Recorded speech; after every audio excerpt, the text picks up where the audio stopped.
सोमलाल को कुर्सी पर बंधा हुआ देखते हैं और पवन वहीं खड़ा होता है। बस गांव वाले बिना कुछ सोचे समझे पवन को मारने लगते हैं। सोमलाल बेहोश था, वो कुछ बोल नहीं पा रहा था। गांव वाले पवन को बुरी तरह मारते हैं। तभी वहां सुमित्रा भी पहुंच जाती है। पवन अपनी माँ सुमित्रा और पत्नी किरण के साथ रहा करता था। पवन मेहनत मजदूरी करके अपने परिवार का पालन पोषण कर रहा था। एक रोज सुमित्रा अपनी बेटी पवन से कहती है, बेटा पवन, शाम में आते वक्त सोमलाल काका से मिलते आना। उनकी तबीयत आजकल ठीक नहीं रहती और तू तो जानता है तेरे पिता मरते मरते अपने इस जिगरी दोस्त का ख्याल रखने के लिए कहकर गए थे। बेशक उन्हें अपना परिवार याद ना हो। माँ, दोस्ती तो होती ही ऐसी है। पिताजी और सोमलाल काका की दोस्ती तो पूरा गांव जानता है। सोमलाल काका के बच्चों ने जब से उन्हें छोड़ा है तब से तो सोमलाल काका और भी ज्यादा बीमार रहने लगे हैं। अब तू ही मुझे छोड़कर जाएगा तो मुझे चिंता नहीं होगी। कैसे तो तुझे पाल पोस कर बड़ा किया है और जब तुझे मेरे बुढ़ापे का सहारा बनना था तो तू मुझे छोड़कर चला गया। अरे नहीं नहीं माँ, मैं आपको छोड़कर कहीं नहीं जाने वाला। वो तो सोमलाल काका के दोनों बेटे शहर रहने लगे। उसके बाद उन्होंने तो गांव लौटकर अपने पिता को देखना भी सही नहीं समझा। पवन जितना मेहनती था उतना ही दिल का साफ भी था। अब पवन जमींदार के खेतों में काम करने के लिए घर से निकल पड़ता है और पूरे दिन काम करने के बाद देर शाम अपने ही गांव के सोमलाल काका के घर पहुंचता है। आ गया पवन बेटा, और कैसा है? घर में सब ठीक है ना?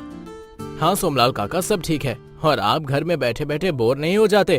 कभी तो घर आ जाया कीजिए और अपने बहू के हाथों का गरम गरम खाने का स्वाद चखा कीजिए।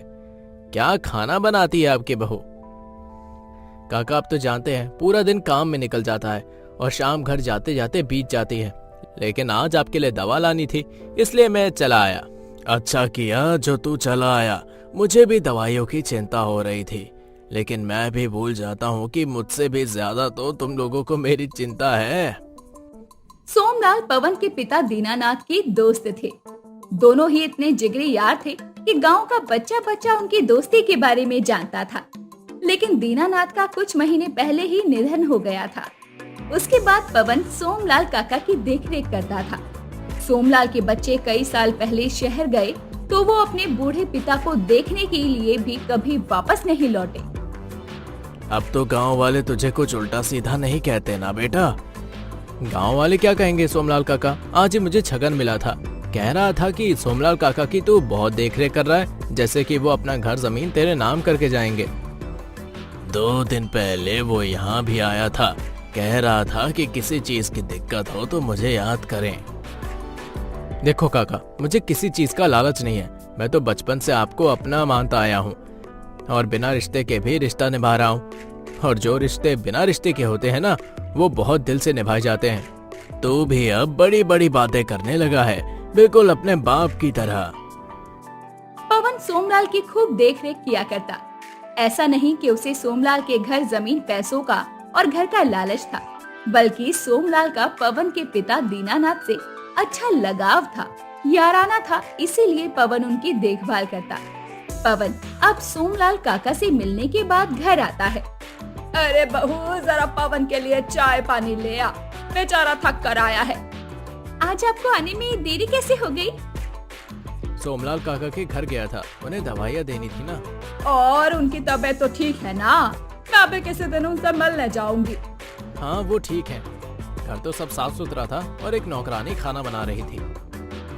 चल अच्छा है, उन्हें किसी भी चीज की कोई कमी थोड़ी है। वैसे भी बच्चे तो छोड़कर जा ही चुके हैं, अब अपने लिए जी रहे हैं वो। जहाँ एक तरफ पवन सोमलाल की देखरेख कर रहा था, वहीं दूसरी तरफ गांव के अधिकतर लोगों की नजर सोमलाल की जमीन और उसके घर पैसों पर थी। और उन्हीं में से एक गांव का जमींदार था, जिसके यहाँ पवन मजदूरी करता था। एक रोज जमींदार देर शाम खेतों से काम हो जाने के बाद पवन को अपने घर पर बुलाता है। और पवन, खेतों में काम तो अच्छा चल रहा है ना?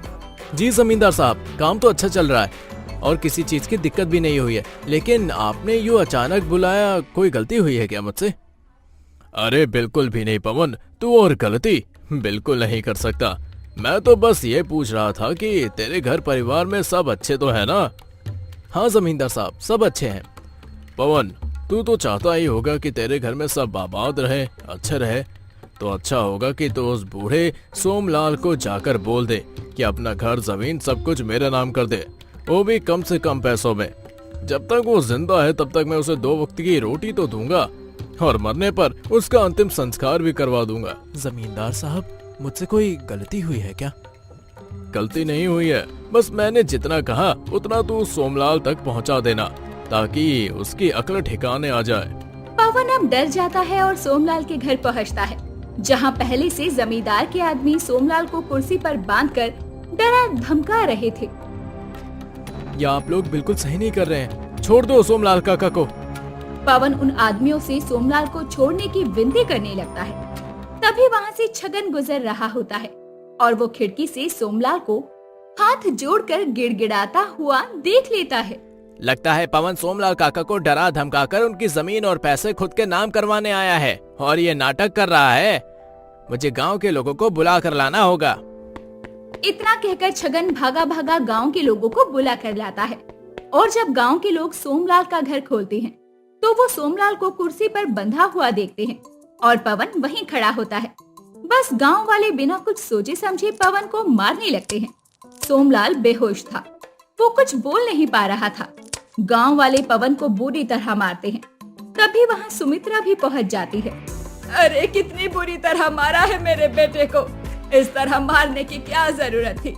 मेरा बेटा ऐसा लालची नहीं है, उसने ये सब बिल्कुल नहीं किया होगा। हाँ, मेरे पति बिल्कुल ऐसे नहीं है, माँ जी बिल्कुल ठीक कह रही है। अभी सोमलाल काका को होश में आने दो, दूध का दूध और पानी का पानी हो जाएगा। मैंने इसे सोमलाल काका को धमकाते हुए खिड़की से देख लिया था, तभी गांव वालों को बुलाकर लेकर आया हूँ। अब कुछ देर बाद सोमलाल को होश आता है और सोमलाल को होश आते ही वो पवन का नाम लेने लगता है। पवन, देखा ना, मैंने कहा था ना, पवन ने ही सोमलाल काका को डराया धमकाया है। देखिए कैसे उठते ही सोमलाल काका ने पवन का नाम लिया। अरे कोई इतना लालची और गिरा हुआ कैसे हो सकता है? अरे नहीं नहीं, सोमलाल काका को बोलने दो। तुम लोग चुप रहो, वैसे ही बिना समझे और जाने मुझ पर यूं इल्जाम मत लगाओ। तुम लोगों ने मुझे इतना मारा है कि मैं काम करने लायक नहीं रहा हूँ। पवन ने मुझे डराया धमकाया नहीं, बल्कि वो तो जमींदार के आदमियों से मुझे बचाने आया था, लेकिन तुम लोगों ने उसे ही आरोपी बना दिया। और जमींदार के आदमी यहाँ जिस काम से आए थे वो तो मैंने होने नहीं दिया।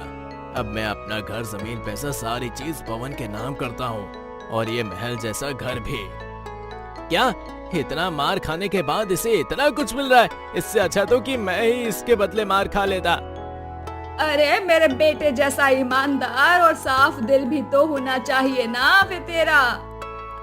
मैं यहाँ मौजूद सभी लोगों के सामने कह रहा हूँ, मेरा घर, पैसा, सब कुछ पवन का हुआ आज से, और वही मेरा अंतिम सहारा है।